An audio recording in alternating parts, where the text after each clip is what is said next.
Walang pagdadalawang isip na inihayag ng mataas na lider ng Moro National Liberation Front na posibleng mag-udyok para magkaroon muli ng people power sa bansa ang pagpapaaresto kay Pastor Apollo C. Quiboloy.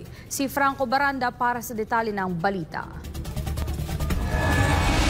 It's a warning kung talagang ituloy nila yung warrant of arrest kay Pastor Apollo Quiboloy. This will trigger people power. This might trigger people power. Hindi man pwede pagtakpan yan. Alam na ng buong mamamayan ng Pilipinas ano ang tama o ano ang mali.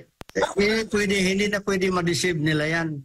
So, ako, I'm praying magkaisa na ang taong bayan ng Pilipino. Magkaisa na. Ito ang naging pahayag ni Roland Aziz Monk Olamit, ang Secretary General for Political Mobilization and current State Chairman ng MNLF ng Davao City sa nangyayaring panggigibit ng mababa at mataas na kapulungan ng Kongreso kay Pastor Apollo C. Quiboloy ng The Kingdom of Jesus Christ sa pamamagitan ng pagpataw ng warrant of arrest.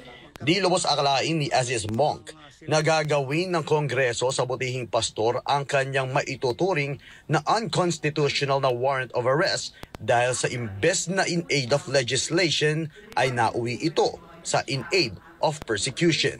Hindi na umano sakop ng mga mambabatas ng Kamara at Senado ang kanilang panggigibit kay Pastor Apollo at sa SMNI na natatanging media na kilalang may lakas na loob na pumupuna at nagsisiwalat ng katiwalian sa kasalukuyang administrasyon. Kabilang sa mga pangunahing nilalabanan ng butihing pastor ay ang CPP, NPA, NDF sa loob ng pamahalaan.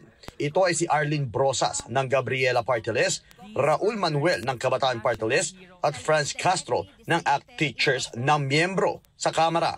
Sa kabilang banda naman ay kilala ang akbayan na ginagamit ng komunistang teroristang grupo sa kanilang mga propaganda na inirerepresenta ni Senador Risa Hontiveros.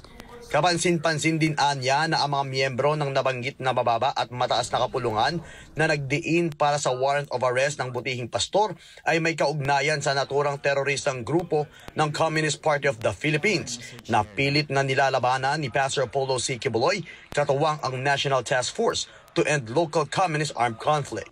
Yung NTF, LCAC, alam ng buong mamayan. The Armed Forces of the Philippines at saka sa ating mga PNP, malaking tulong ang ginawa ni Pastor Quiboloy in supporting the program ng LTF against communism, against etc. Now, current situation, nagbago, nagbalik ang mga negotiations. Yan pa lang sa pagtulong niya sa NTF-LCAC. Nakita ko ang sinseridad, ang laki talaga ng tulong niya sa ating bayan. Sa huli ay wala ng pasintabi na sinabi ni Aziz Monk na kabilang ang buong Bangsamoro sa nabudol ng kasalukuyang administrasyong Marcos Jr. Anyway, in my personal, mukhang nabudol tayo. Nabudol ang buong Bangsamoro dyan because the chairman has expected na i-recover ni BBM ang bad image na nangyari sa father niya, the late President Ferdinand Marcos Sr.